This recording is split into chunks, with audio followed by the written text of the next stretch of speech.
Comentabas hace unos minutos que habría que diferenciar hoy en día lo que son los derechos y lo que son las garantías. ¿Qué precisiones tendríamos que tener en ese sentido? Sí, bueno, yo creo que es importante. Nuestra Constitución actual nació con el término garantías individuales. A lo mejor primero habría que recordar por qué se le pusieron así.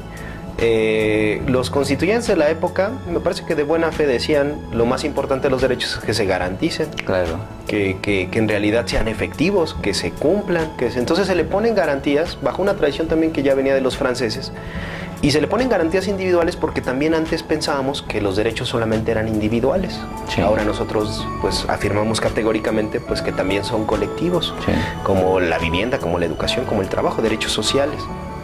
Entonces, garantías individuales pues era un concepto que se utilizó para denominar a los derechos, que ahora decimos son derechos humanos, pero que tenía un... Producto de liberalismo. Producto del liberalismo, exactamente. Sí, digamos, construido en buena medida en la Declaración de los Derechos del Hombre y del Ciudadano, la primera declaración liberal de derechos, ¿no? y que fue después, digamos, complementada con la visión del Estado social, con la visión del Estado social de derecho, donde ya se incorporan pues precisamente derechos sociales, como el derecho a un nivel de vida adecuado.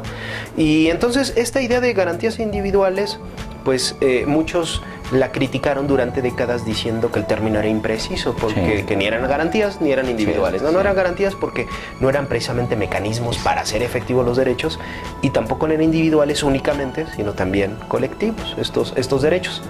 ¿Por qué es importante ahora hablar de derechos humanos y no de garantías? En realidad nuestro sistema jurídico mexicano me parece que llegó tarde a la actualización constitucional y de todo el sistema jurídico en materia de derechos humanos. Hay muchos otros países, incluso latinoamericanos, que comenzaron esta transformación de manera más rápida. ¿Por qué es importante la transformación? Porque, bueno, el discurso de las garantías individuales era un discurso más limitado.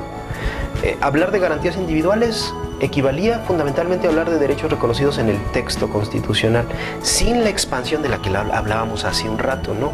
Sin esta idea de entender a los derechos humanos bajo un concepto mucho más amplio, con tratados internacionales, con sentencias de tribunales internacionales, con jurisprudencia internacional, o con la integración de ciertos principios que ahora conocemos como el pro persona, como el de universalidad, como el de interdependencia. Es decir, el discurso de las garantías individuales era más limitado, ¿no?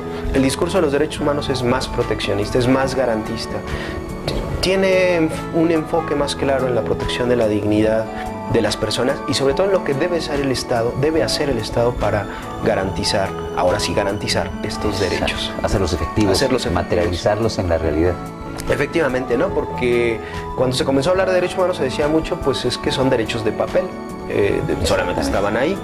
Yo podría decir, pues sí, todavía a lo mejor podríamos decir críticamente que todavía hay muchos derechos, algunos que están ahí que realmente son de papel, podríamos decir, en virtud de que no se han hecho efectivos, o no existen aún los mecanismos más idóneos para su efectividad.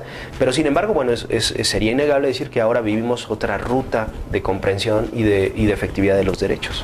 Cuéntanos un poco sobre estos principios de derechos humanos que están contenidos en el artículo 1 de la Constitución y que mencionaste hace unos segundos. La transformación en el 2011, el 10 de junio de 2011, de las garantías individuales a los derechos humanos, comentábamos, no solamente es una transformación de forma, sino fundamentalmente de fondo. Y uno de sus principios, o más bien puntos torales, es la nueva interpretación que deben tener los derechos humanos. Cuando digo la nueva interpretación, me refiero a lo que debemos entender los ciudadanos y las autoridades respecto a lo que significan los derechos humanos en particular. Particularmente el artículo 1 constitucional incorporó diversos principios de interpretación, como el principio pro persona, como el principio de interpretación conforme, como el principio de universalidad, de interdependencia, de indivisibilidad. ¿Qué significa eso? Bueno, cuando exista en el ámbito de lo público una problemática respecto a los derechos humanos, ¿sí?, deben atenderse estos principios, que son principios de interpretación, principios hermenéuticos, como el pro persona. ¿Qué significa el pro persona? El pro persona, por ejemplo, tiene una doble dimensión. El principio pro persona significa que, hablando de derechos humanos, de normas de derechos humanos, debe preferirse la norma que contenga el mejor contenido de un derecho en particular. ¿A qué me refiero con el mejor contenido? El contenido que mejor proteja ese derecho.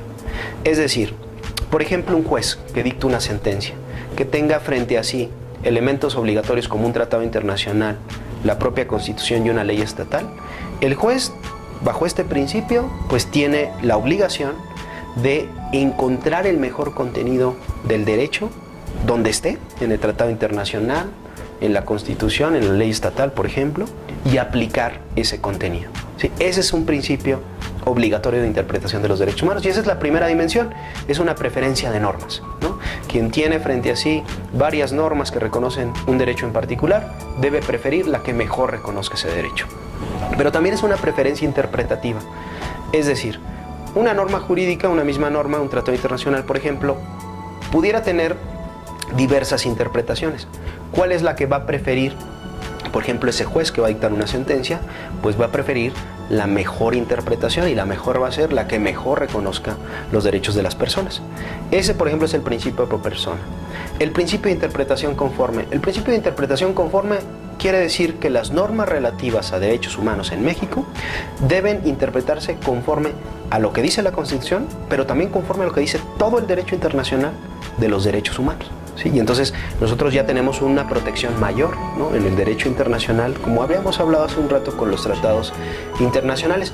Pero además, otro principio fundamental, el de indivisibilidad y el de integralidad, el de interdependencia, que en realidad están relacionados. ¿Qué quiere decir esto? A ver, todos los derechos humanos están en la misma línea de importancia, son integrales, constituyen un compendio único que no se separa, que no se divide. Es decir, una autoridad que tenga frente a sí la materialización de los derechos no podría decir: es más importante el derecho a la vida o a la libertad que la salud, o es más importante la educación que el trabajo. No. Si son derechos humanos reconocidos como tales, todos están en la misma línea de importancia. Todos tienen la misma jerarquía. No son jerarquizables porque todos están en esa misma sintonía de importancia. Y por lo tanto, entonces son indivisibles, son interdependientes. Unos dependen de otros. Si se lesiona un derecho, finalmente se lesionan otros, porque la lesión finalmente es a la dignidad de las personas. Y por lo tanto, ahora la interpretación de los derechos es bajo esos principios de indivisibilidad, no se dividen, son interdependientes, no se separan.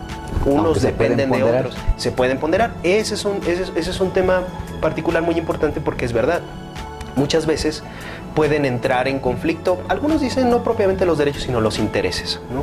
Y en ese sentido pareciera, bueno, sí, que deben tomarse decisiones en donde hay conflictos, ¿no? Por ejemplo, el derecho de la libertad de expresión con el derecho de tránsito, ¿no? Y en ese sentido, bueno, debe formularse un ejercicio no de jerarquización, como usted bien decía, de ponderación. Porque entonces se pueden aplicar diferentes derechos a las personas. Las personas se preguntan, bueno, estoy sintiendo una violación a mis derechos humanos.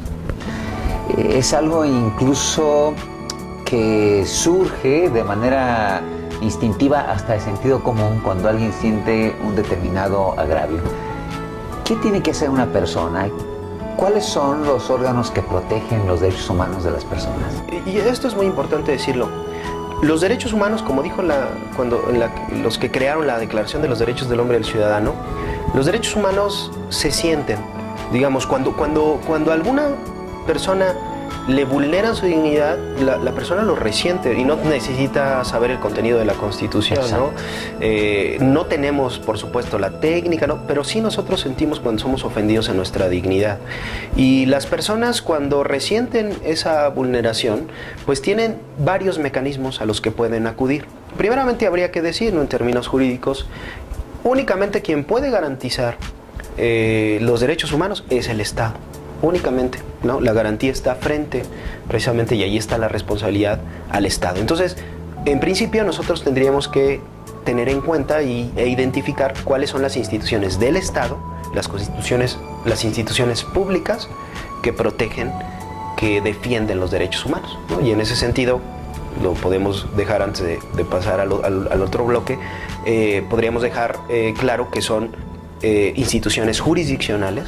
Sí, eso me refiero a todo el mecanismo que tiene que ver con jueces, con magistrados, con tribunales, mecanismos no jurisdiccionales que en México están integrados por la Comisión Nacional de los Derechos Humanos y los organismos públicos autónomos de derechos humanos. Y finalmente hay mecanismos de protección administrativos, que prácticamente son todas las autoridades, todas las demás autoridades, ¿no? Como las Procuradurías de Justicia, las Procuradurías Agrarias, las Juntas del Trabajo, ¿no? Digamos, es todo el otro mecanismo que finalmente tiene directa o indirectamente que proteger y que atender la garantía de los derechos humanos. Jesús, pues te agradezco mucho, el tiempo se nos ha consumido, ha sido muy interesante, este tema es fundamental, es básico, y qué bueno que estemos teniendo la posibilidad de divulgarlo y difundirlos, y que haya personas como tú que se están comprometiendo con ello en la difusión y en la defensa y en la promoción.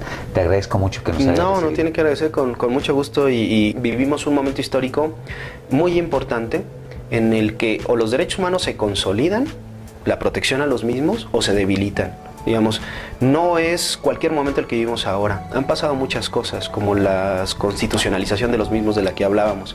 Y me parece que entre los elementos que favorecen la cultura del respeto, pues es la difusión, la educación. Así que con mucho gusto. Estuvimos con el doctor Jesús Soriano Flores hablando de derechos humanos. Este es el espacio de tus derechos. Nos vemos la próxima semana. Soy Tobías García Tobar.